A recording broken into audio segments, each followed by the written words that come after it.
Так. Нет, еще надо нагреть.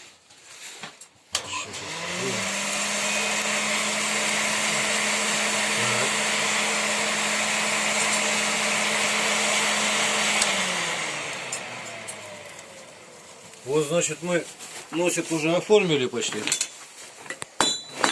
Смотрите, так вот. Теперь, значит, что я делаю? Примерно вот отсюда, где начинаться будет дол, и сгоняю, делаю уже в этом месте, чтобы как бы то место, где будет выходить из рукояти, имело самую большую толщину и ширину. Так как это место нужно, чтобы оно было особо прочное. И одновременно загибаю серпом клинок. Потому что когда я буду потом вот спуск пробивать, то есть сплющивать спуск, клинок будет выгибаться в обратную сторону, выравниваться.